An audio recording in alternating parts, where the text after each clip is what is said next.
Nah, revolusi yang dipimpin oleh Vincent singkatnya berhasil membabat habis para bangsawan yang tidak dikendalikan oleh G6, termasuk pejabat Central Police Unit yang bobrok dan para bangsawan yang juga berasal dari keluarga Transcendent. Setelah itu beberapa orang-orang biasa yang tadinya dikendalikan oleh Siksu juga akhirnya kendalinya ini dilepas lagi, namun dikatakan ketika mereka menyadari situasi saat itu, mereka percaya apa yang barusan mereka lakukan ini adalah hal yang benar meskipun sudah tidak dikendalikan gitu ya.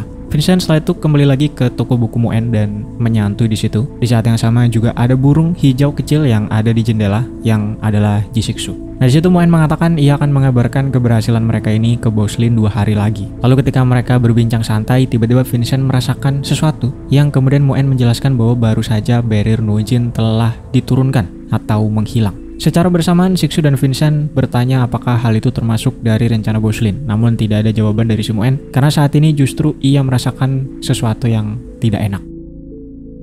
Nah, setelah Linji membunuh Michael dan mendapatkan jawaban dari Metatron terkait sesuatu yang ada di Lower District yang diselimuti oleh kabut, Linji memutuskan untuk langsung berangkat ke Lower District. Di sini juga dijelaskan bagaimana pemikiran Linji, yaitu rupanya ia juga gugup untuk menghampiri tubuh aslinya tersebut karena hanya dengan memiliki 20 atau 30 tahun kehidupan atau pemikiran sebagai manusia itu terlalu singkat ya jika dibilang akan mendominasi nantinya jika dibandingkan dengan ingatan aslinya si Evil Guy tersebut yang mungkin sudah hidup selama beribu-ribu tahun. Tapi Linji pun terbang dengan masih berbentuk naga sambil memberitahu Franka untuk segera pulang ke rumah. Franka yang keluar pun melihat sekitar yang tidak ada seorang pun. Claire juga sempat melihat tubuh naga si Linji namun masih terus melanjutkan evakuasi atau membantu masyarakat umum. Sedangkan si Joseph seperti yang sudah dijelaskan kemarin menjadi melankolis ya karena merasakan sesuatu yang tidak enak, yaitu bahwa toko Linji sepertinya tidak akan ada lagi di situ ke depannya.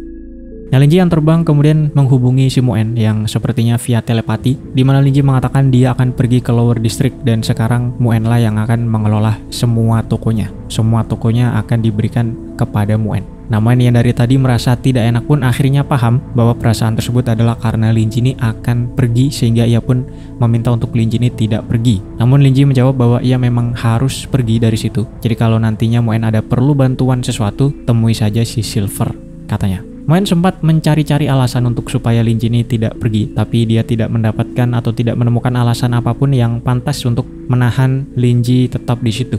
Alhasil Moen hanya bisa diam saja.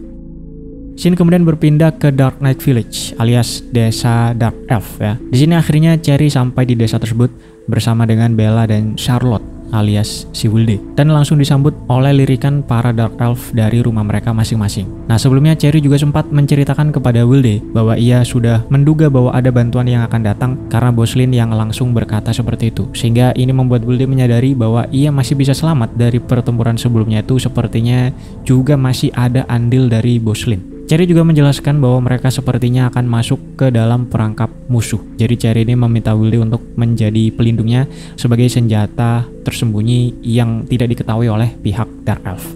Nah, tak lama setelah itu mereka pun sampai di sebuah bar di mana di dalamnya ada cukup banyak Dark Elf dan dipimpin oleh si Stephanie yang juga ada di situ. Stephanie pun awalnya menyambut Cherry dengan cukup ramah, namun Cherry yang sudah muak dengan kepura-puraan tersebut langsung to the point saja untuk meminta memindahkan ibunya dari desa yang cukup bangs tersebut gitu ya.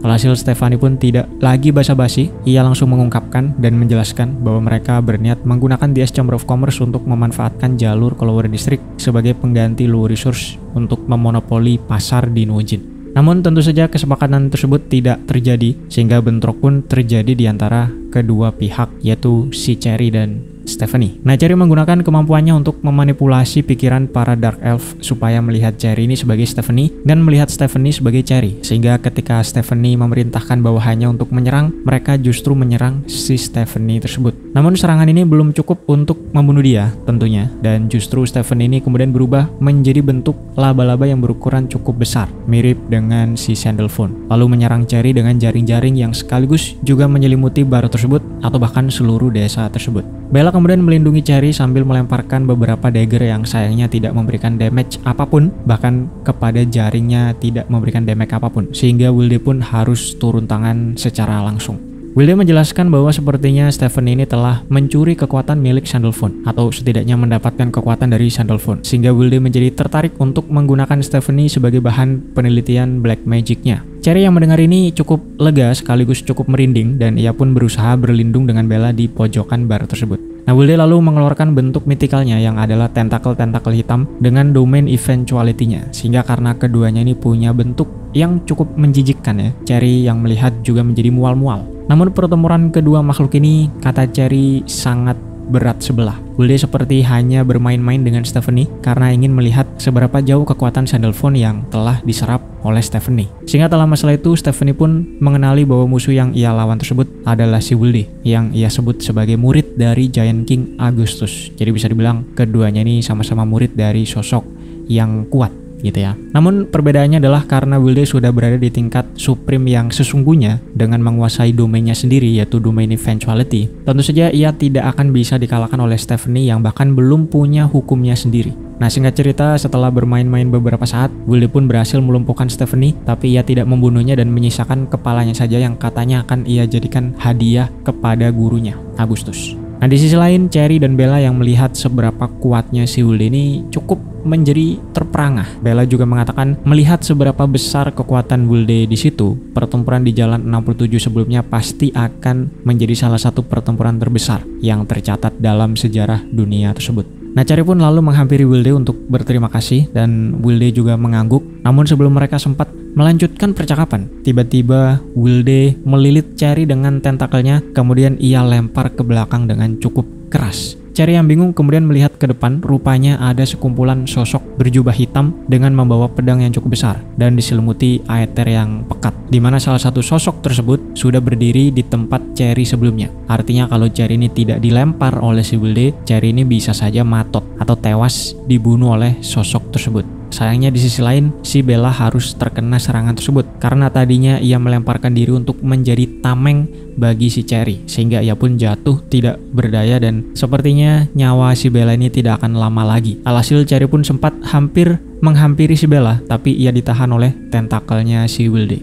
Nah, Stephanie lalu memanggil sosok pemimpin dari para sosok berjubah hitam ini dengan nama Stone. Jadi rupanya para sosok berjubah hitam ini adalah backingan Stephanie yang berasal dari Church of the Plague, katanya. Mereka punya perjanjian bisnis di mana penduduk Lower District akan menjual mineral yang mereka tambang kepada Stephanie. Tapi sepertinya si Stone ini tidak lagi mau menghormati perjanjian tersebut. Ia menyebut Stephanie sebagai sosok yang arogan dan kemudian membaca sesuatu dari buku yang ia bawa yang berjudul Dream of Chaos, yaitu tentang god mereka yang diselimuti oleh kabut, Dream Realm, dan sebagainya. Nah, Wilde yang melihat buku tersebut dan mendengar rapalan mereka juga langsung menjadi merinding dan terkena efek dari rapalan tersebut. Entah kenapa membuat kekuatan Wilde ini masuk kembali ke dalam dirinya sendiri, dan di saat yang sama jiwa si Charlotte yang sudah simbiot dengan Wilde ini kemudian berteriak tidak karuan. Nah, menariknya Wilde menyadari bahwa buku tersebut adalah buku dari Linji, tapi sepertinya adalah hasil fotokopi yang bahkan Wilde sendiri tidak berani untuk menyalin buku dari Linji tersebut. Tapi karena memang menguasai bukunya sangat susah, hanya ada 3 orang saja dari belasan sosok berjubah hitam di situ yang membawa salinan buku Linji tersebut.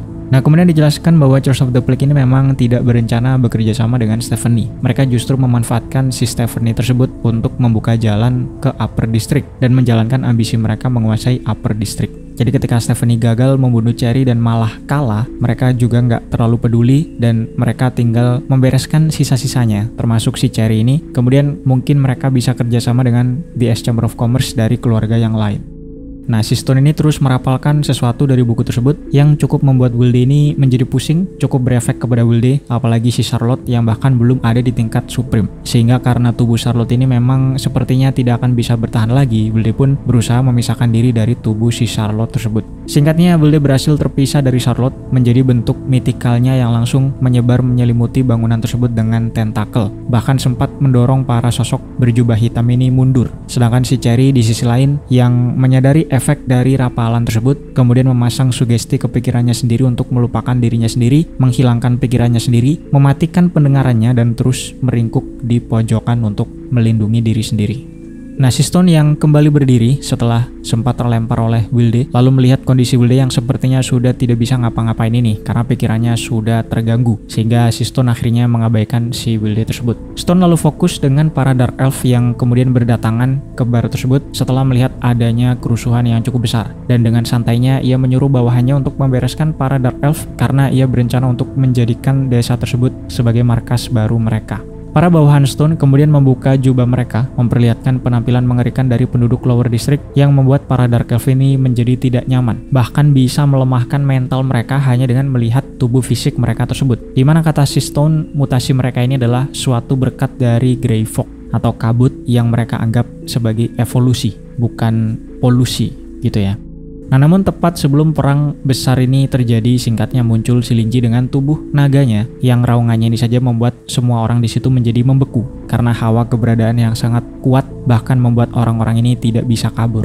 Stone pun menjadi keheranan atau bertanya-tanya apakah si Linji ini adalah sosok God yang menjaga Dark Knight Village. Lalu sambil memegang erat buku Dream of Chaos di tangannya, ia mencoba merapalkan kembali isi bukunya kepada si Linji. Linji yang mengenali buku tersebut pun setidaknya tahu apa yang terjadi di situ. Ia kemudian melihat ke arah si Wilde yang sudah tidak berdaya, kemudian Cherry yang meringkuk di pojokan, dan tubuh Bella yang sudah dingin tidak bergerak. Linji lalu membakar buku milik Stone, namun Stone yang tidak mau kehilangan bukunya ini masih memegang terus, akhirnya harus ikut terbakar oleh apinya si Linji. Dan kejadian yang sama juga terjadi pada sosok berjubah hitam yang lain yang singkatnya semuanya ini tewas.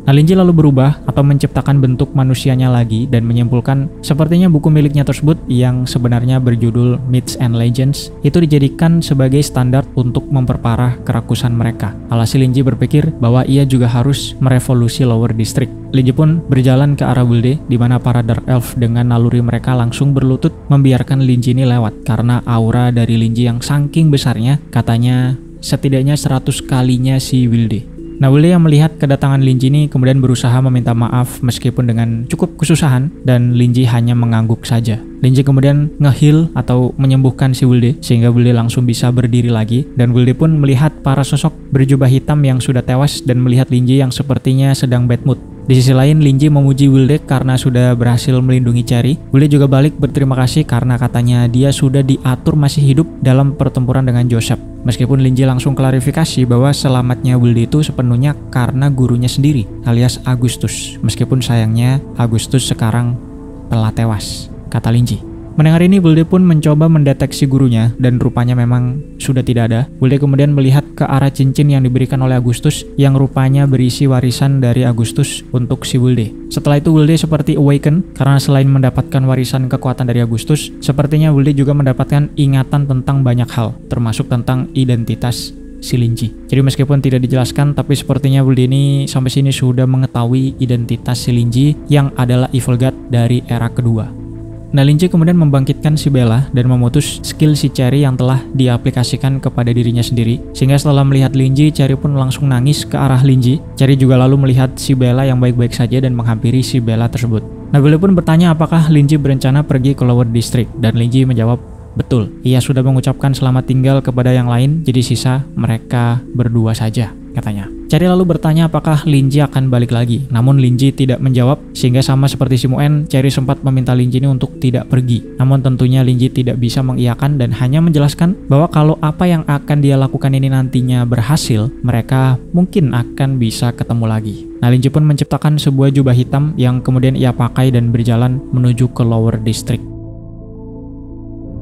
Nah, ketika hampir sampai ke Lower District, Linji merasa cukup tidak enak karena merasakan banyaknya hawa dan aura yang sangat mirip dengan kekuatannya, alias dari si Evil God-nya yang memutasi semua penduduk di situ. Sampai pada satu titik, jalan yang Linji lalui ini mulai menyempit dan terowongannya mulai becek. Lalu setelah melalui terowongan tersebut, ia sampai di sebuah tambang di mana terlihat tenda-tenda kecil kumuh dan orang-orang di situ hanya memakai jubah berwarna hitam, membawa pacul dan alat tambang. Linji juga sempat membuka jubahnya, namun tidak ada orang di situ yang peduli karena mereka fokus menambang untuk ditukar dengan makanan sisa, dan semakin lama karena jumlah mineral yang bisa ditambang semakin sedikit, membuat mereka harus makin kerja keras hanya untuk makan 1 hari saja. Jadi ketika Linji lewat, meskipun dengan penampilan yang normal, tidak ada tentakel, tidak ada sisik sama sekali, mereka sudah tidak peduli sama sekali. Tapi meskipun mata mereka ini kosong, Linji mengatakan mata mereka ini juga sangat liar dan insting yang primal, yang kalau misal mereka ini bisa naik ke Upper District, Linji meyakini dalam sekejap seluruh penduduk Upper District ini akan musnah. Apalagi dengan mutasi yang mereka alami ini membuat tubuh fisik mereka ini jauh lebih kuat daripada orang-orang biasa, kayak berkali-kali lipat Nah, Linji pun melanjutkan perjalanan dan setelah beberapa jam kemudian, Linji sampai di area yang mana mineralnya ini jauh lebih sedikit sehingga tidak banyak pria yang menambang di situ, hanya ada wanita dan anak-anak saja. Sehingga karena suasananya yang tidak seramai sebelumnya, Linji sempat berpikir tempat tersebut cocok untuk dijadikan toko buku, meskipun di lingkungan yang tidak mendukung seperti itu. Memang pengen bisnis dia. Tapi setelah itu Linji ini ditoel sama seorang anak yang mengenalkan diri bernama Red dengan karakteristik yang cukup berbeda dari kebanyakan penduduk Lower District karena kulitnya berwarna merah padahal penduduk yang lain berwarna kehijauan atau gelap meskipun dengan sisik dan tentakel yang sama. Singkatnya, Red ini intinya mau ngerampok si Linji karena Linji adalah seseorang dari Upper District katanya. Tapi karena Red ini cukup polos orangnya karena masih kecil ya, masih 9 tahun, scene-scene yang terjadi itu cukup lucu. Contohnya seperti si Red ini bingung beberapa istilah kata dan harus dikasih tahu sama si Linji sendiri, sama orang yang dirampok. Dan lucunya si Linji juga nurut sama si Red karena memang lucu katanya. Nah, pada awalnya setelah mentoel si Linji, Red ini sempat memperingatkan Linji untuk jangan keliaran sembarangan. Karena kata dia banyak orang dari Upper District yang menyusup ke situ, ke Lower District, dan berujung pada tewas karena dibunuh oleh penduduk situ yang telah bermutasi karena kabut. Dimana ini sedikit menjelaskan sepertinya ketika Maria mengatakan bahwa nyawanya berkali-kali terancam di Lower District, mungkin itu adalah karena para penduduk Lower District tersebut, bukan secara langsung karena mutasi yang diakibatkan oleh kabutnya yang ada di situ, tapi lebih berbahaya para penduduk Lower District tersebut. Nah, Linji bertanya kenapa si Red ini mengingatkannya. Lalu Red menjawab itu karena dia ingin ngerampok si Linji. Ia lalu memaksa Linji untuk mengikuti dia ke gubuknya sambil menodongkan pisau kecil yang terbuat dari tulang. Dan di sisi lain, Linji hanya mengiyakan saja dan tidak melawan sama sekali. Sampai sini Linji juga dijelaskan tidak selalu memakai kekuatan omniscience-nya untuk memantau semuanya. Bahkan ia telah menyegel sebagian besar kekuatannya tersebut karena kata dia kalau dia bisa tahu semua-semua maka tidak akan seru. Dia tidak akan mendapatkan sesuatu yang menarik dan mengejutkan, contohnya seperti dirampok oleh bocil tersebut. Lalu di saat yang sama, kata Linji kekuatannya ini sudah seperti corruption yang kalau semakin dipakai, pikiran Linji ini akan semakin bergabung dengan pikiran aslinya. Dan tentunya jiwa manusianya yang cuman hidup selama 20-an tahun ini akan kalah kalau memang bentrok dengan pikiran aslinya yang sudah hidup mungkin jutaan tahun. Sehingga Linji pun menyegel banyak kekuatannya dan sekarang hanya ingin mengeksplor Lower District sebagai manusia saja. Nah, singkat cerita, setelah sampai ke gubuk tempat si Red tinggal, Red sempat menginterogasi Linji seperti Linji ini sudah ada di Lower District sejak berapa lama, yang mana sudah 5 jam, kata si Linji. Lalu Linji disuruh menyerahkan semua makanan yang dia punya. Namun karena Linji memang tidak bawa apapun termasuk makanan, Linji mengatakan tidak punya. Sehingga Red malahan yang menjadi kasihan dan berasumsi apakah mungkin Linji ini sudah dirampok sebelumnya. Karena Linji terlihat cukup lemah dan polos dan mudah dimanfaatkan, kata si Red. Red lalu tanya apakah Linji ini belum makan, dan Linji menjawab belum, apalagi dia ini orang yang makannya banyak. Jadi kalau dia nggak makan, sejam lagi dia bisa tewas, katanya. Alhasil mendengar ini, Red makin menjadi kasihan dan menjelaskan bahwa neneknya sebentar lagi akan pulang dengan membawa makanan. Jadi mereka bisa membagi makanan sedikit kepada Linji tersebut untuk supaya Linji tidak tewas. Di sisi lain, ekspresi Linji sampai sini masih cukup datar ya dan jauh lebih dingin daripada ketika dia masih sepenuhnya menjadi manusia biasa. Nah, ketika mereka menunggu, Linji memperhatikan gubuk tersebut yang sangat tidak manusiawi. Tutupnya terbuat dari plastik tipis, lantainya lumpur semua, dan hanya ada terpal kecil untuk tidur. Udara di situ juga sangat bau bangkai. Linji kemudian memperhatikan si Red dengan cukup lama. Kemudian Linji bertanya kenapa Red ini berwarna merah, padahal yang lain warna hijau atau gelap. Nah, Red menjelaskan sebelum dia lahir, ibunya itu sering memakan cukup banyak red kristal atau kristal merah sehingga dia lahir dengan warna merah dan akhirnya dinamai Red. Linji juga bertanya di mana orang tua Red yang rupanya bapaknya ini sudah meninggal karena tambang yang runtuh, lalu ibu, satu neneknya dan 2 kakeknya telah kembali ke kabut. Jadi dia tinggal sama neneknya yang satunya. Dimana kembali ke kabut atau grey fog itu bisa diartikan tewas karena penduduk Lower District seperti yang kita tahu telah bermutasi karena kontaminasi Evil God atau terkontaminasi kabut. Meskipun mutasi ini membuat fisik mereka lebih kuat, tapi mereka juga didoktrin bahwa itu karena mereka punya dosa turun-temurun. Jadi memang ditakdirkan hidup di situ dan mati di situ, selamanya menjadi budak. Nah, Linji bertanya kalau mereka ini bermutasi karena grey fog yang membuat fisik mereka lebih kuat, kenapa mereka tidak rebel dan menerobos naik ke Upper District? Dimana Red yang mendengar sebuah percakapan yang cukup berbahaya ini langsung menyuruh Linji untuk diam karena mereka bisa didengar oleh The Witch of Tree, katanya, alias Fraxinas. Jadi rupanya ketakutan mereka ini kepada The Witch of Tree. Nah, tepat setelah itu, kayu tempat sanggahan tenda mereka ini diketuk oleh seseorang yang adalah seorang pengawas. Di mana para pengawas itu sebenarnya juga penduduk Lower District yang bermutasi, namun mereka menjadi kroconya orang-orang Upper District yang ikut mengawasi tambang. Nah, setelah Red keluar, si pengawas ini menjelaskan bahwa nenek Red ini telah tewas karena terinjak-injak saat menukar makanan. Jadi sekarang Red ini harus seminimalnya nyetor 4 biji ore kalau mau ditukar dengan makanan. Mendengar ini, Red pun langsung nangis dan mengkonfirmasi lagi apakah benar neneknya itu meninggal, dan si pengawas cuman menjelaskan bahwa kematian neneknya itu sangat wajar karena umurnya sudah 40 tahun dan harusnya Red ini sudah dewasa untuk cari makan sendiri, jadi gak usah ngalem lah katanya. Si pengawas lalu meninggalkan Red nangis di situ, di lumpur, dan di sisi lain, Linji lalu keluar ketika si Red ini sudah pingsan karena kebanyakan nangis, lalu membawanya masuk kembali ke gubuk. Linji kemudian membuat tendanya sendiri, tenda yang cukup kecil untuk dia menyantui sambil membaca buku. Keesokan harinya, Red akhirnya bangun dan tentu saja ketika ia ingat neneknya meninggal, dia nangis lagi dan akhirnya dia keluar dari gubuk pada jam 5 pagi untuk pergi menambang. Lalu ketika ia melihat masih ada si Linji di situ, ia menjadi cukup terkejut. Red sempat bertanya kenapa Linji masih ada di situ, dan Linji mengingatkan bahwa dia kan sedang disandra sama si Red, katanya. Nah, Red yang belum makan selama berhari-hari ini pun katanya ingin menambang untuk dapat makanan, dan Linji memutuskan untuk ikut. Sehingga Red pun mengambil sebuah sekop dan dia berikan kepada Linji.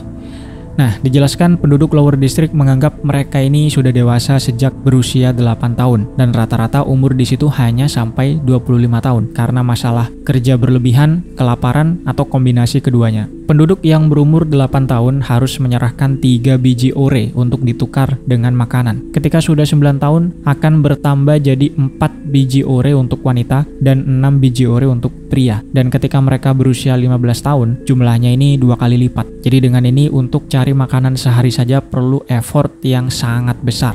Nah, mereka kemudian masuk ke salah satu lorong tambang, di mana Linji menggunakan kemampuannya untuk menanamkan sugesti ke orang-orang bahwa penampilannya ini sama seperti penduduk lain. Jadi intinya dia merubah penampilannya seperti penduduk Lower District, tapi hanya Red saja yang melihat Linji ini sebagai penduduk Upper District. Menariknya, Linji sempat memperingatkan untuk Red ini jangan melakukan hal yang ceroboh kalau nggak mau meninggal seperti neneknya, katanya, sehingga membuat Red menyebut Linji ini sebagai pria yang dingin. Linji lalu mengakui kalau dia memang menjadi jauh lebih dingin daripada biasanya, mungkin karena dia ini punya kendali penuh atas kematian dan bisa membangkitkan neneknya dengan mudah, katanya. Itu dia ungkapkan secara belak-belakan kepada si Red. Namun Red menganggap Linji ini cuma membercandakan neneknya, jadi dia pun agak emosi dan mengancam kalau Linji ini bercanda seperti itu lagi, dia akan membunuh si Linji. Jadi Linji pun mengangkat tangan seperti mengisyaratkan kalau dia takut dan tidak akan aneh-aneh lagi, meskipun dengan ekspresi yang masih datar saja.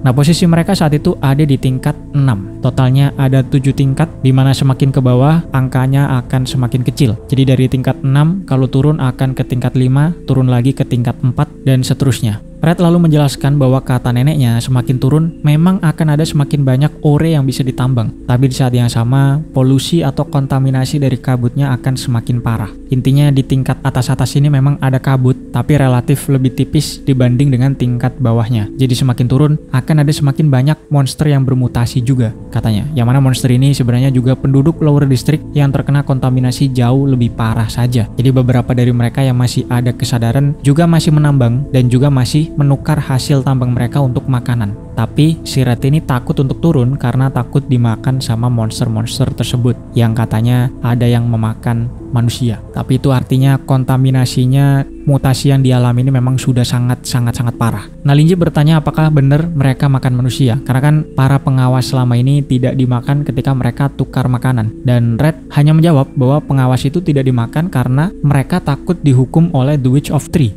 katanya. Sehingga Red memutuskan untuk menambang di sekitar level 6 itu saja daripada turun ke bawah dan makin menjadi berbahaya. Nah, menurut si Linji, penduduk Lower District ini dikendalikan lewat kepercayaan atau propaganda. Didoktrin bahwa mereka adalah para pendosa yang katanya leluhur mereka ini bersekongkol dengan Evil God, lalu mencuri dan mengkonsumsi buah dari pohon primordial milik The Witch of Tree. Tapi sebenarnya konspirasi ini tidak ada buktinya sama sekali, cuma dijadikan sebagai doktrin oleh para penduduk Upper District untuk mengendalikan mereka. Dan Linji menduga bahwa strata sosial ini sebenarnya sudah ada bahkan sejak sebelum Evil God-nya turun ke bumi. Jadi dijelaskan katanya setelah Evil God jatuh ke bumi di akhir era kedua, Silver mengevakuasi makhluknya ke dalam Dream Realm. Lalu kerajaan elf perlahan hancur dan manusia sudah ada, namun jumlahnya ini masih relatif sedikit. Sehingga The Witch of Life membuat sebuah tempat atau camp yang mungkin saja area ini berhubungan dengan Bonfire Tablet ya, untuk tempat manusia itu berlindung yang menjadi cikal bakal peradaban Wujin awal-awal. Di sini si Lev juga memperingatkan kepada manusia untuk tidak mendekati Evil God yang sedang tidur. Namun setelah The Witch of Life tewas, manusia tidak punya perlindungan dan perlu sumber daya untuk bertahan hidup. Yang rupanya tempat si Evil God-nya ini jatuh itu dipenuhi oleh sumber daya tersebut. Di sini perbedaan status makin terlihat, di mana orang-orang kalangan bawah ini disuruh untuk menambang, mengumpulkan sumber daya, meskipun artinya mendekat ke si Evil God-nya. Tapi mereka memanfaatkan orang-orang miskin tersebut sehingga mereka mengalami sebuah mutasi. Nah, setelah menyadari adanya sebuah mutasi, para orang-orang elit ini pun memisahkan diri dengan menciptakan Wujin sebagai kota melayang, sekaligus membatasi akses antara keduanya, antara Upper District dan Lower District, dan kemudian menciptakan sistem pertukaran biji tambang untuk mendapatkan makanan. Itu pun makanan sisa yang dibuang oleh orang-orang dari Upper District. Kemudian para penduduk Lower District ini mulai dianggap sebagai budak, dimanfaatkan dan dikendalikan melalui konspirasi atau doktrin yang tadi, mengatasnamakan The Witch of Tree. Nah, kata Linji, ada kalanya juga kekuatan The Witch of Tree ini digunakan untuk menekan penduduk Lower District, sehingga sampai sekarang terciptalah doktrin bahwa mereka adalah keturunan pendosa yang akan selamanya tinggal di situ. Meskipun di sini tidak dijelaskan juga apakah Fraksina sendiri sampai sini sudah tertidur atau belum. Apakah memang dia yang ikut menekan atau kekuatannya ini digunakan oleh orang seperti Bar. Nah, sampai sini Linji hanya mengikuti dan membantu Red menambang sampai mereka pun sampai di sebuah lubang besar yang sangat gelap, yang kata Red adalah jalan untuk turun ke tingkat 5. Red pun diam di situ cukup lama karena bingung apakah memutuskan untuk turun atau tidak, dan tak lama setelah itu ia memutuskan untuk berlari balik ke gubuknya dan mengambil sebuah kalung dari bawah tempat tidurnya. Linji melihat penampilan kalungnya ini sangat biasa aja, bahkan terbilang sesuatu yang sangat murah, meskipun ada aura transenden yang tipis, menandakan bahwa benda tersebut adalah artefak transenden yang tidak terlalu kuat dan sepertinya biasanya diproduksi secara massal. Linji pun bertanya benda apa itu kepada si Red, dan Red menjelaskan bahwa benda itu dikasih oleh neneknya dan katanya adalah sebuah harta karun. Linji lalu berasumsi bahwa sepertinya kalung itu Red percayai bisa melindungi dia untuk turun ke tingkat yang lebih dalam, dan juga bertanya apakah nenek Red ini adalah anggota Church of the Plague yang rupanya diiyakan atau dibenarkan oleh Red. Di mana Church of the Plague sendiri dijelaskan sebenarnya adalah organisasi yang terlarang di Lower District yang merupakan hasil dari usaha revolusi selama generasi ke generasi. Linji lalu bertanya di mana markas Church of the Plague, dan Red menjawab bahwa sepertinya ada di tingkat 3 karena neneknya sering pergi ke tingkat 3 tersebut, dan pihak Church of the Plague ini sering memberikan makanan juga kepada neneknya. Red juga menjelaskan konflik antara Church of the Plague sendiri, di mana akhir-akhir ini ada sebuah perubahan di dalam Church of the Plague. Katanya God yang mereka ikuti ini tiba-tiba berbicara dan memberikan sebuah buku berjudul Dream of Chaos. Tapi neneknya ini tidak setuju dengan kesimpulan atau interpretasi pemimpin Church of the Plague atas buku tersebut. Jadi neneknya pun keluar dari church tersebut. Red menjelaskan bahwa Church of the Plague itu ingin kembali lagi ke Upper District, tapi dengan cara menyerang Upper District tersebut. Sedangkan neneknya itu hanya ingin balik ke Upper District secara damai, karena Upper District ia anggap sebagai rumahnya. Jadi neneknya itu masih percaya kalau mereka itu sebenarnya sama-sama manusia, berasal dari Upper District juga, dan percaya bahwa mereka suatu saat nanti akan bisa pulang ke tempat mereka berasal tersebut. Ini masih penjelasan dari si Red ya. Jadi Red masih menjelaskan bahwa Church of the Plague memang organisasi yang menginginkan revolusi dan dianggap berbahaya bagi orang-orang Upper District. Namun para orang-orang Upper District sendiri ini tidak bisa menyingkirkan Church of the Plague karena markas mereka yang ada di tingkat 3, yang mana orang-orang Upper District tidak berani turun ke situ karena kontaminasi dari kabut yang cukup parah. Bahkan katanya jangkauan kekuatan dari The Witch of Tree ini tidak bisa menjangkau melebihi tingkat 4. Nah, Red yang percaya dengan neneknya ini juga cukup kontra dengan Church of the Plague. Red menganggap mereka hanyalah pengikut Evil God yang menganggap kontaminasi dari kabut ini adalah sebuah berkat sebagai gift dari Evil God-nya. Mereka tidak ingin balik ke rumah alias Upper District dengan damai seperti yang neneknya inginkan. Church of the Plague juga percaya bahwa ketika God mereka bangun, maka semuanya ini akan hancur, termasuk mereka sendiri. Tapi mereka tidak takut akan kematian, justru mereka menganggap kehancuran yang nantinya terjadi ini adalah sebuah gift atau sebuah berkah gitu ya. Dan sebelum itu terjadi, mereka bertujuan untuk balas dendam kepada Upper District. Itu penjelasan dari si Red sambil nangis karena lagi-lagi teringat dengan neneknya. Nah, menariknya, Linji kemudian merangkum apa yang dikatakan oleh Red ini dengan mengatakan intinya sekarang Evil God-nya ini sedang tidur dan bermimpi. Mimpi tersebut bisa dibilang menciptakan kabut yang mengontaminasi sehingga semakin dekat semakin menyatu pula mereka dengan Evil God-nya. Artinya sekarang si Evil God ini sedang tidak sadar, sedang tidak punya kesadaran. Jadi sebenarnya dia tidak berniat menyakiti siapapun, katanya. Linji lalu bertanya kepada Red, apakah menurut si Red ini Linji merupakan orang yang jahat atau buruk? Nah, Red pun agak bingung dan gak terlalu paham kenapa Linji bisa tanya seperti itu, tapi dia tetap menjawab dengan menggelengkan kepala, atau artinya Linji ini bukan orang yang jahat. Melihat ini, entah kenapa Linji merasa cukup lega dan mengajak Red untuk lanjut menambang ke tingkat 5. Mereka pun turun dengan Red membawa kalung peninggalan neneknya tersebut. Nah, dikatakan di tingkat 5 tidak ada cahaya sama sekali, bahkan dari lampu sekalipun. Sehingga penduduk di situ berevolusi mempunyai kemampuan night vision atau bisa melihat di dalam kegelapan dengan bentuk pupil mereka yang vertikal dan lidah yang bercabang seperti ular. Lalu sayangnya di tingkat kelima ini stok mineral orenya rupanya sangat sedikit, sehingga Linji sempat menyarankan untuk turun lebih dalam lagi atau ke tingkat 4. Nah, si Red agak bingung sebentar sambil terus memegangi kalung sebelumnya, sampai akhirnya ia memutuskan untuk turun. Linji pun menggunakan kekuatannya untuk membuat kalungnya ini mengeluarkan sinar. Ia juga memperkuat night vision milik si Red supaya bisa melihat di dalam kegelapan total dan mengubah persepsi Red terkait tingkat lebih rendah tersebut seakan tidak terlalu seram. Gitu ya. Nah, jelaskan sampai sini, Linji juga sudah memberitahu namanya adalah Boslin. Tapi karena di lower district itu memang tidak ada penyebutan bos, Red mengira kata bos ini memang namanya si Linji. Singkat cerita, mereka turunlah ke tingkat 4, di mana selain gelap, semua lorong di situ juga sangat hening. Red mengatakan mungkin itu karena polusi di situ yang relatif lebih parah, tapi di sisi lain untungnya ada cukup banyak batu mineral berwarna merah yang membuat Red semangat menambang batu-batu tersebut. Setelah nyangkul cukup lama, Red istirahat sebentar dan ngobrol dengan si Linji. Ia bertanya bagaimana kehidupan di Upper District, namun sayangnya Linji tidak menjelaskan apapun dan justru menyuruh Red ini untuk naik sendiri saja dan lihat secara langsung. Tapi Red yang sudah sangat pesimis mengatakan bahwa sepertinya seumur hidup ia tidak akan pernah bisa naik, katanya, sebelum kemudian lanjut nyangkul lagi. Nah, setelah beberapa saat, batu merah ini pun jatuh dan berhasil ditambang. Tapi anehnya bentuk batunya ini relatif sudah bersih, seperti sudah dipoles. Rupanya kemudian baru terdengar suara dari sesosok yang mengatakan jangan mencuri batu milik dia, kata si sosok ini. Artinya mungkin itu batu sudah ada yang punya. Nah, kata si Red, sosok ini bentuknya sudah sangat aneh, seperti kumpulan orang yang bergabung jadi satu karena saking parahnya mutasi mereka ini. Dan bentuknya ini sudah bukan seperti manusia lagi, sudah tidak bisa disebut sebagai manusia. Red juga kemudian menyadari rupanya di situ bukan tidak ada orang, melainkan orang-orang ini ada di mana-mana, cuman bentuknya ini memang sangat aneh semua, sehingga sangat sulit dikenali sebagai sosok manusia. Ada yang kayak bentuknya ini ya organisme yang berbeda gitu ya. Nah, Red yang kaget sempat terjatuh juga dan akhirnya ditarik oleh sosok tersebut untuk seperti diajak menyatu juga jadi satu tubuh, sehingga Red pun berteriak panik. Nah, seketika Linji pun menggunakan kekuatannya dengan cukup besar sehingga ia juga mulai mendengar suara-suara yang berasal dari kabut. Katanya, suara ini dijelaskan menyambut Linji pulang, menyambut kembalinya Evil God. Alhasil pikiran Linji ini sempat ngeblank sebentar bersamaan dengan Red yang ditarik makin turun ke bawah ke tingkat 3 melalui sebuah lubang seperti sumur oleh si sosok makhluk tersebut.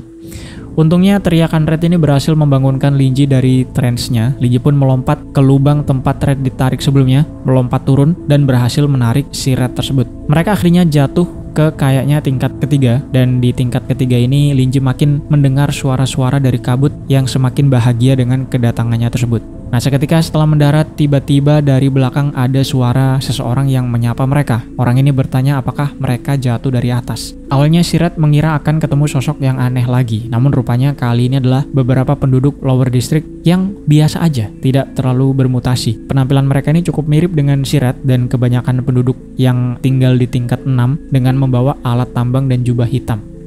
Nah, melihat Red yang sangat ketakutan, si pria paling depan rupanya tahu bahwa mereka sepertinya barusan papasan sama monster yang ada di tingkat 4, katanya. Jadi rupanya memang cukup biasa, mereka sudah tahu bahwa ada monster di tingkat tersebut. Nah, si Red pun mengatakan bahwa mereka sebenarnya cuma mau menambang mineral ore, dan si pria ini rupanya dengan cukup baik mempersilahkan mereka untuk menambang di situ, karena di tingkat 3 tersebut memang ada sangat banyak mineral ore, kata dia. Alhasil, Red pun menjadi sangat senang, tapi si Linji justru menjadi keheranan. Ia pun bertanya kepada mereka, kepada beberapa pria berjubah hitam ini, bahwa di tingkat 4 saja ada makhluk yang sangat bermutasi sehingga bahkan tidak bisa lagi disebut sebagai manusia. Tapi kenapa kalian yang ada di tingkat 3 ini seperti tidak terkena efek mutasi dari kabutnya? Dan penampilan kalian ini masih cukup biasa aja. Apakah kalian ini kebal? Kata si Linji. Apalagi mengingat markas Church of the Plague yang ada di tingkat 3, jadi aneh saja kenapa mereka tidak sebermutasi itu, gitu ya. Nah, si pria pun agak kurang nyaman dan berkata bahwa orang-orang dari tingkat atas itu memang nggak sadar kalau kabut itu bukan polusi, tapi berkat yang diberikan oleh God. Ia pun lalu mengeluarkan buku Dream of Chaos dan menyebut buku tersebut sebagai pemberian dari God mereka. Nah, Linji menduga bahwa sepertinya mulai tingkat 3 ke bawah, kabut tersebut mulai mempengaruhi pikiran mereka juga. Jadi di tingkat 4, fisik mereka telah berubah menjadi amburadul gitu ya, tapi pikiran mereka masih belum seterpengaruh itu. Sedangkan di tingkat 3, harusnya pikiran mereka ini sudah terpengaruh sehingga mereka tidak lagi menganggap diri mereka sebagai manusia. Tapi di sini tidak ada penjelasan kenapa mereka tidak bermutasi seperti yang tadi ditanyakan oleh Linji. Di sisi lain, Sirat yang mendengar bahwa mereka menganggap kabut sebagai berkat pun juga menjadi tidak nyaman karena dia sendiri masih menganggap dirinya sebagai manusia yang bahkan ingin berubah normal dan tidak ada mutasi-mutasian. Nah, intinya si pria mempersilahkan mereka untuk menambang karena mineral ore di situ juga adalah pemberian dari God mereka. Jadi silakan diambil, tapi syaratnya adalah mereka bergabung dengan Church of the Plague. Jadi Sirat dan Linji ini cuman harus bersumpah dengan memegang buku Dream of Chaos tersebut, katanya. Sehingga persyaratan ini membuat Red kebingungan, tapi akhirnya menolak dan mengajak Linji pergi dari situ. Alhasil si pria dari Church of the Plague ini pun menjadi agak emosi dan mengatakan bahwa Sirat ini tidak akan bisa lagi mengakses tingkat 4 ke bawah. Sedangkan bersamaan di sisi lain, Linji juga sedang melihat ke satu lubang yang mengarah turun ke tingkat 2, yaitu semakin dekat dengan tubuh aslinya. Sehingga ia dengan cukup emosional mencoba menggunakan sedikit kekuatannya untuk mendeteksi tubuhnya tersebut. Sekaligus siapa tahu ada petunjuk lagi tentang pertanyaan yang sejauh ini ia masih bingung, yaitu jika tubuh aslinya ini sedang tidur, sedang tidak sadar, lalu kenapa bisa memberikan polusi dan corruption kepada makhluk lain. Namun ketika Linji menggunakan kekuatannya tersebut, ia malah mendengarkan suara minta tolong yang ia rasa cukup familiar, seperti suaranya si Doris dan dari masa lalu. Artinya sebelum itu pada masa lalu ada elf di situ yang meminta tolong kepada Linji. Alhasil sebelum pergi, ia pun bertanya kepada anggota Church of the Plague ini apakah mereka menangkap klan elf dengan nada yang cukup emosi sampai membuat para anggota Church of the Plague ini kaget. Menariknya si pria paling depan tadi menjawab, ngomong apa sih gitu ya, seperti tidak mengiyakan dugaan Linji tapi juga tidak menjawab secara langsung. Sehingga Linji menyuruh dia bersumpah pada god mereka bahwa mereka memang tidak menculik klan elf. Nah, tekanan pertanyaan dari Linji ini pun membuat beberapa anggota Church of the Plague yang lain akhirnya berdatangan dan mulai mengelilingi mereka. Red pun menjadi takut dan menarik baju si Linji untuk mengajak dia pergi dari situ. Linji pun akhirnya menjadi kasihan dengan si Red yang dari tadi ketakutan, sehingga jiwa-jiwa manusianya ini mulai kuat lagi dan memutuskan untuk pergi saja dari situ. Di sisi lain, para anggota Church of the Plague ini tidak mengejar rupanya karena mereka yakin bahwa Red dan Linji ini akan ketangkep monster di tingkat 4. Nah, ketika naik, Red menenangkan Linji untuk tidak takut sekaligus menunjukkan kalung neneknya lagi yang ia katakan bisa menghalau monster, katanya. Dan Linji cuma ngangguk aja bersama dengan menggunakan kekuatannya lagi. Jadi ketika mereka bertemu monster di tingkat 4, monsternya ini diusir oleh kekuatan Linji. Sekaligus Linji membuat kalungnya bercahaya seakan yang berjasa mengusir monster tersebut. Nah, setelah memanjat sampai di tingkat 6 dengan susah payah, perut si Red ini keroncongan. Tapi ia malah tersenyum karena rupanya dia berhasil merebut mineral ore berwarna biru dari si monster tingkat 4 sebelumnya yang bisa mereka tukar dengan makanan. Nah, singkatnya ketika mereka menukar mineral berwarna biru ini, tentu saja mereka ditatap oleh penduduk yang lain. Karena mineral ini memang sudah tidak ada lagi di tingkat 5 ke atas. Jadi Red pun mendapatkan banyak pertanyaan dari si pengawas. Menariknya, Red membuat alasan bahwa dia nemu aja mineral tersebut saat menambang di sekitar. Dia tidak turun sampai ke tingkat 4, katanya. Nah, Red mengatakan seperti itu karena kalau dia bilang dia turun ke tingkat 4, si pengawas ini akan bertanya bagaimana si Red bisa selamat. Sehingga ia harus menunjukkan kalung peninggalan neneknya tersebut. Meskipun sebenarnya bukan karena kalung itu juga gitu ya. Dan untungnya si pengawas mengiyakan saja alasan si Red tersebut. Red setelah itu juga menjelaskan kepada Linji bahwa kalau dia ketahuan punya sebuah kalung, maka ia akan tamat karena di lower district itu ada aturan tidak boleh mempunyai barang pribadi. Mereka pun pulang ke tenda si Red dengan membawa makanan yang cukup untuk seminggu yang kemudian mereka masak. Meskipun kata Linji makanan tersebut cuman makanan sisa yang tidak ada enak-enaknya. Baunya saja seperti lumut dan rasanya kering, tapi mirisnya Red terlihat sangat menikmati makanan tersebut.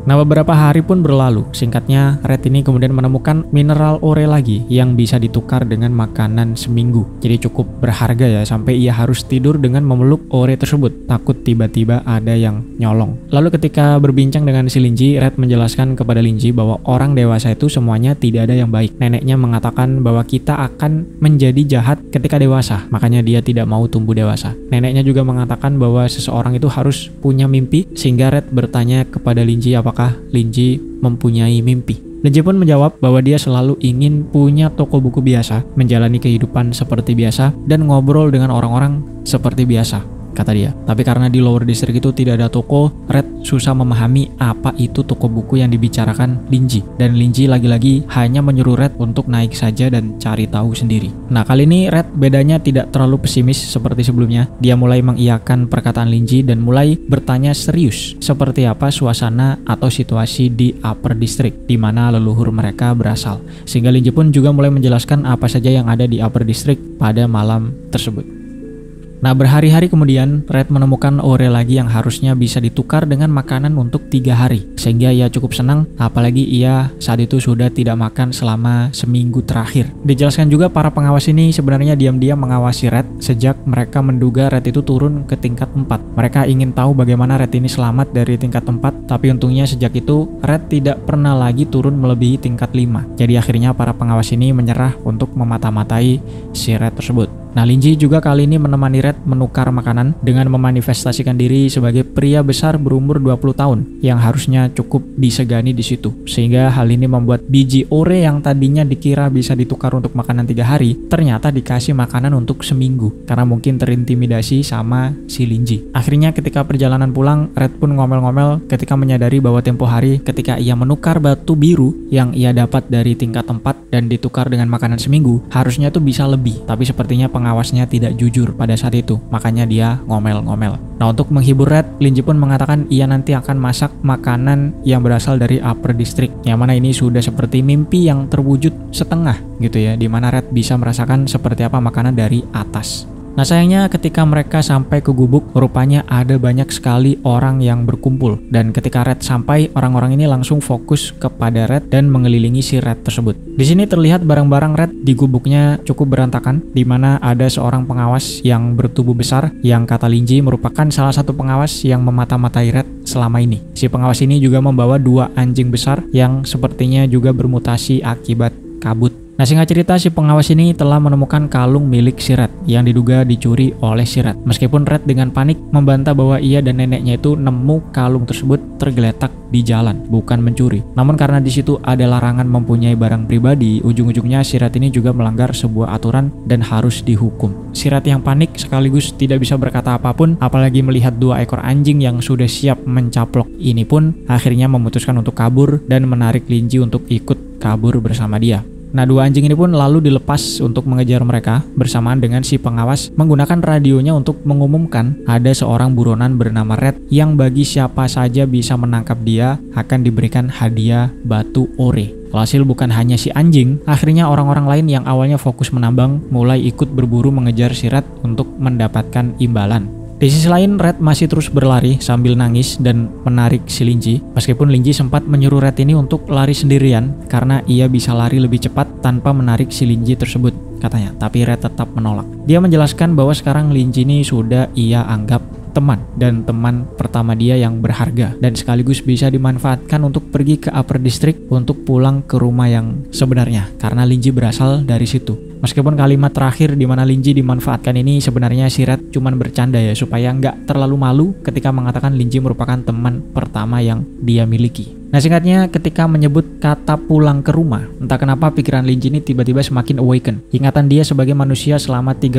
tahun ini sedang bentrok dengan ingatan aslinya sebagai sosok evil god yang mengembara universe selama berjuta tahun. Dan di tengah konflik ini pun Linji menjawab perkataan Red tadi, bahwa sebenarnya dia juga bukan berasal dari Upper District. Jadi sepertinya rumah dia juga bukan di Upper District, melainkan dari tingkat paling bawah Lower District tersebut, di mana disitulah dia lahir, katanya. Nah, Red yang masih gak terlalu paham pun membantah perkataan Linji dan menyuruh Linji tidak mengatakan seperti itu. Karena meskipun selama ini ekspresi Linji selalu datar kalau ada apa-apa, tapi si Red ini yakin kalau Linji ini adalah orang yang baik, katanya. Red lalu mengatakan bahwa rumah Linji itu memang ada di atas, di Upper District, sama dengan rumahnya juga yang dia ingin balik pulang ke situ. Dan mungkin nanti Linji bisa buka toko buku di situ dan Red bisa bantu-bantu si Linji. Itu kata si Red sambil masih nangis campur panik, campur hampir putus asa karena sudah menjadi buronan ini hampir dipastikan akan tewas gitu ya. Nah, tak lama setelah itu Red berhasil ditempeleng oleh seseorang sampai terjatuh. Lalu beberapa orang yang lain juga datang, kemudian melempar Linji untuk minggir, ditambah 2 anjing sebelumnya yang juga sampai untuk menyikat si Red tersebut dan menyuntikkan racun dari taringnya sehingga Red tidak sadarkan diri dan mulai tewas. Di sisi lain, Linji yang sampai sini pikirannya masih agak bentrok ini pun sepertinya mulai bisa mengendalikan dirinya lagi meskipun masih semerawut ya. Linji mulai melepaskan kekuatannya sehingga 2 anjing tadi merasakan kengerian dari si Linji dan akhirnya lari kabur. Tapi dengan ini, lagi-lagi Linji juga makin bisa mendengar suara-suara dari kabut yang menyambut dia pulang, sekaligus pikiran manusianya ini yang makin tertekan oleh pikiran aslinya. Bahkan dikatakan kalau bukan karena melihat si Red,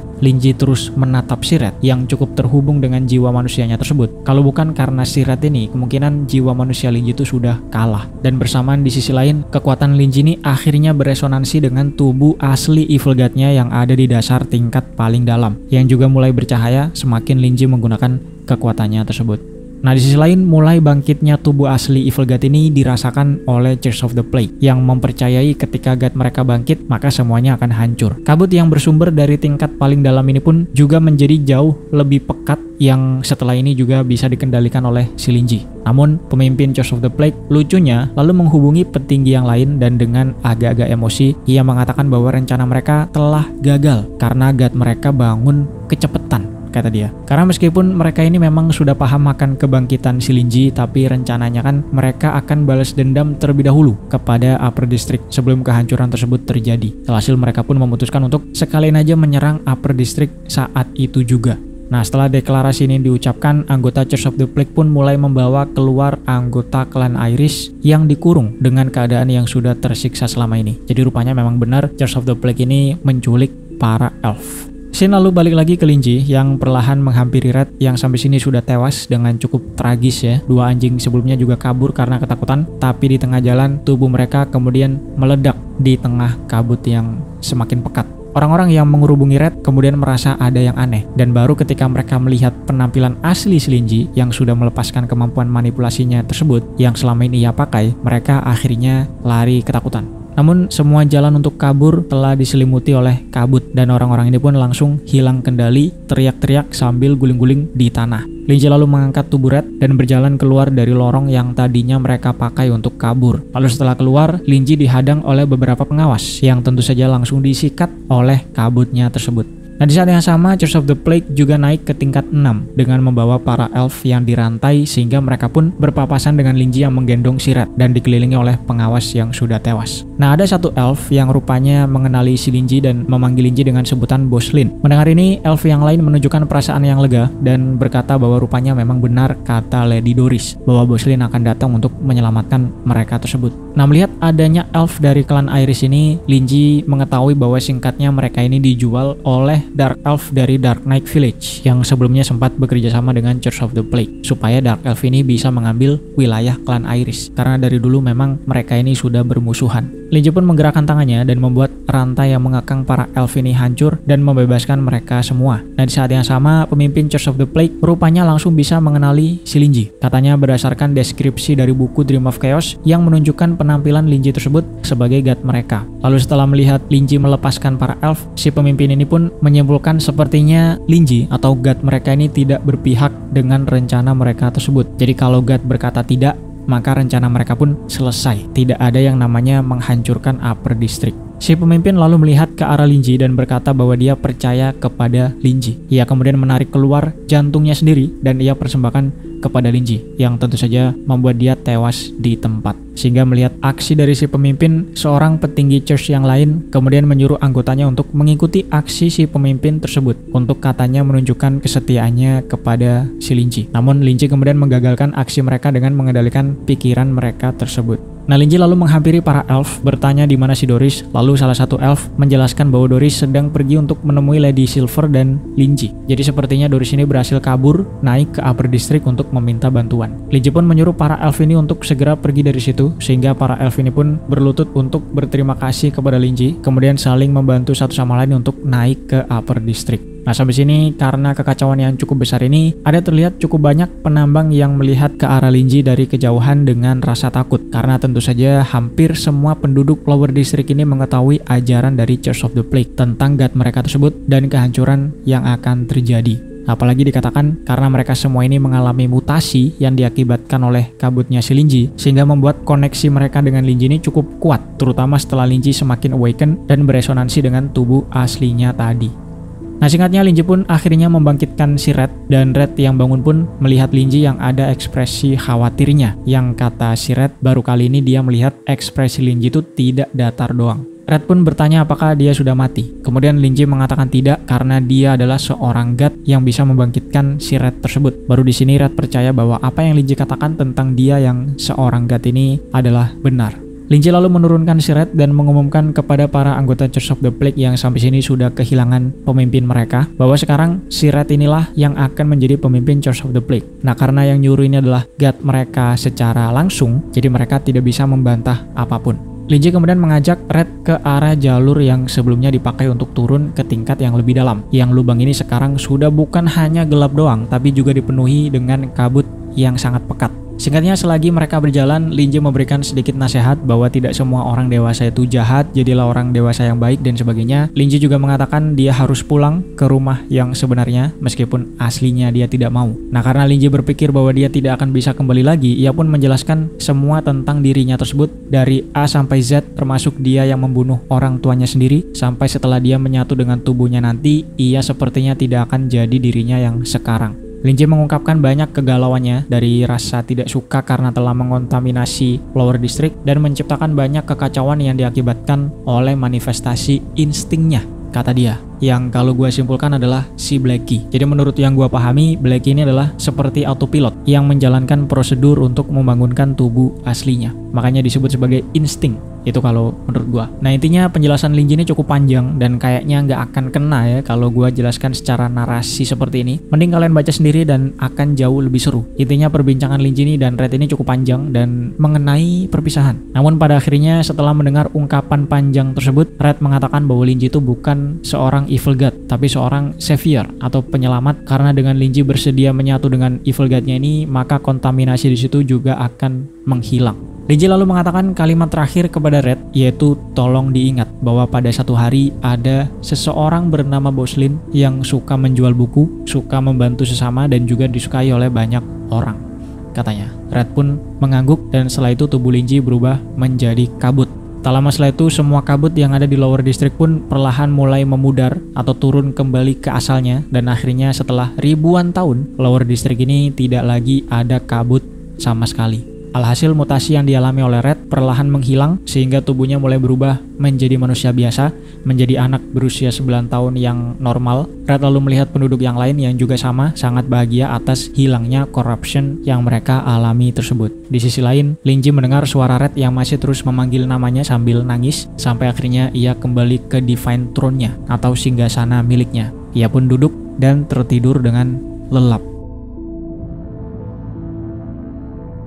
Nah, ratusan tahun kemudian, seperti yang sudah kita ketahui, Azir telah berada dalam era yang sangat berbeda, di mana magic atau sihir sekarang menjadi kekuatan yang mendominasi. Karena Aether sudah sangat banyak akibat Dream Realm dan dunia nyata yang telah menyatu, era sihir pun semakin naik, semakin banyak yang awaken sebagai seorang magician, menggantikan sistem kekuatan lain seperti Sordid Blood dari Dream Beast, yang mana punya resiko sangat besar dalam pemakaiannya tersebut. Nah, berkat ini tidak ada lagi pembatasan antara orang biasa dan makhluk transenden. Justru sekarang siapapun yang tidak punya kekuatan transenden atau setidaknya menguasai sihir akan sangat susah menjalani hidup. Lalu Dream Beast juga sekarang sudah ada di mana-mana. Mereka dipanggil sebagai magical creature. Meskipun pasti ada saja para kriminal yang bereksperimen 1-2 hal dengan Dream Beast. Salah satu hasil contohnya adalah seorang pria bernama Blade yang lahir dari eksperimen dengan Dream Beast dan tercipta dari ambisi bapaknya sendiri yang cukup besar. Dan nama Blade sendiri cukup mudah dikenali bahwa dia berasal dari Lower District karena tidak mempunyai nama belakang.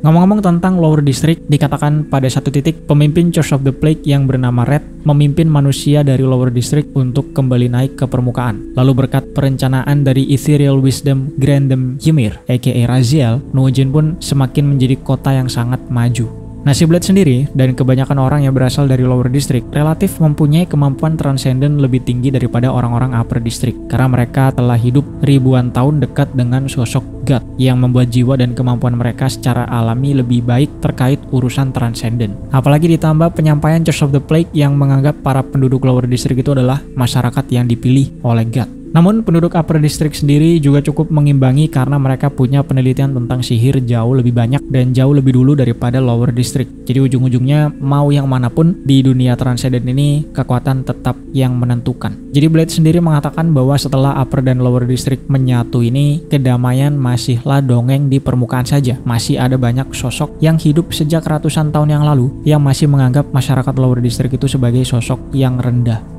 Nah, di Azir sendiri hanya ada satu sosok God yang diikuti. Namun ada 2 church yang berdiri, yaitu Sun's Faith dan Church of the Plague, yang meskipun mereka mengikuti satu God yang sama, namun keduanya ini selalu berkonflik tentang doktrin dan interpretasi dan sebagainya. Bahkan minimal setiap setahun sekali pemimpin dari keduanya, yaitu Red dan Vincent, selalu berdebat tentang church mereka dan disiarkan secara langsung di televisi. Nah, Blade sendiri pada saat ini sedang terluka dan bersembunyi di sebuah tempat lari dari kejaran petugas. Untungnya saat ini turun hujan yang cukup deras sehingga jejak darah yang ia tinggalkan sudah tersapu oleh air hujan. Sayangnya karena dia cukup spesialis dalam hal pertempuran, Blade ini sangat lemah dalam hal penyembuhan sehingga ia masih memakai perban untuk membungkus luka-lukanya tersebut dalam pelariannya. Ketika bersembunyi, Blade pun berdoa, kemudian luka-lukanya bersinar dan sembuh perlahan-lahan. Karena di dunia tersebut, God memang ada, jadi keajaiban seperti itu katanya bukan lagi hal yang langka. Nah, setelah lukanya cukup sembuh, Blade pun menerjang hujan untuk kabur ke tempat yang lain.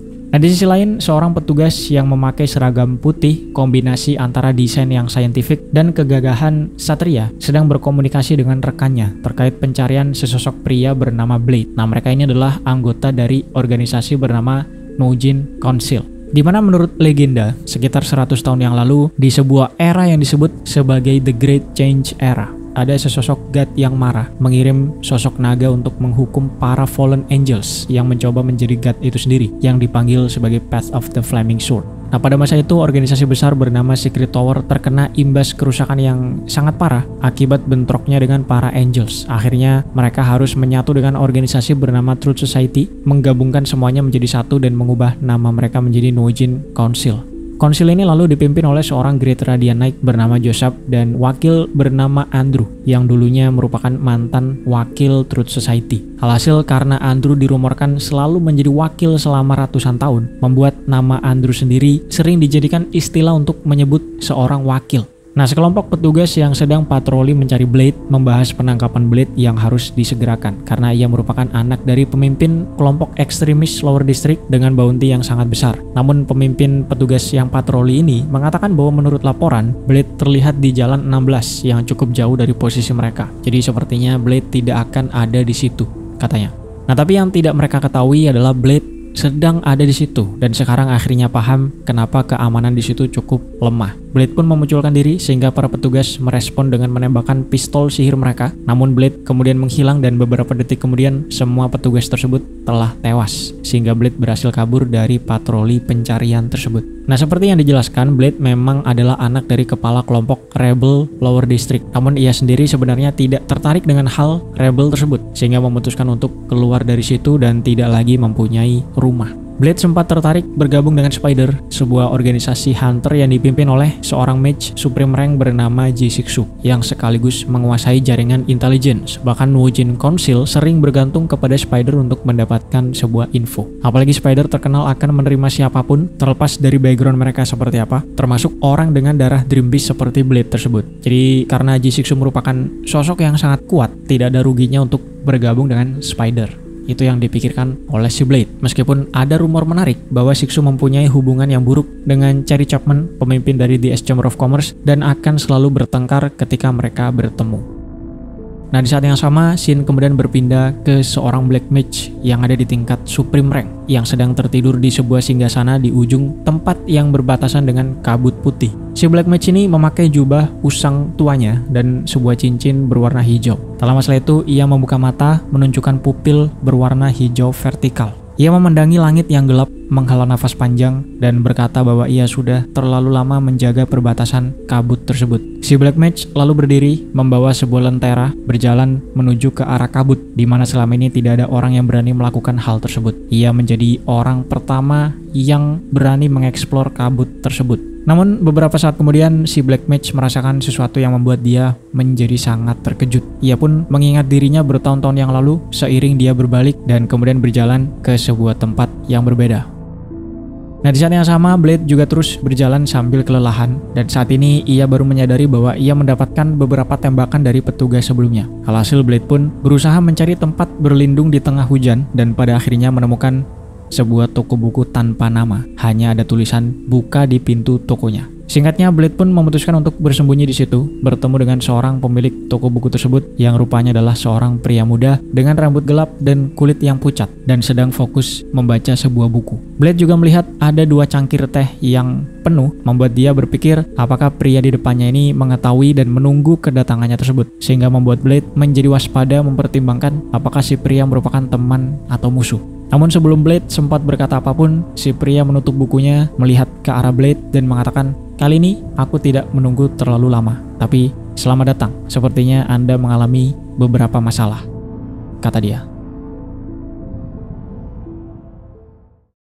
Oke, itu dia part terakhir dari Umbrella Not a Demon God Lucky. Sangat panjang tentu saja, sampai suara gue sudah mulai habis. Dan karena ini rangkuman, tentu saja ada banyak bagian yang tidak terbahas sejauh ini ya. Apalagi keterbatasan skill gue dalam memahami cerita yang mungkin sebenarnya ada hal yang sudah dijelaskan di novelnya, tapi mungkin gue yang gak paham dan akhirnya salah menjelaskan. Jadi kalau kalian ada penjelasan-penjelasan yang gue lewatkan, bisa kalian diskusikan di kolom komentar guys. Semoga bisa menghibur waktu luang kalian. Jangan lupa like dan subscribe. Bisa beliin kopi juga di deskripsi. Terima kasih buat yang sudah mengopi hari ini. Sampai jumpa di video selanjutnya dan seperti biasa, adios.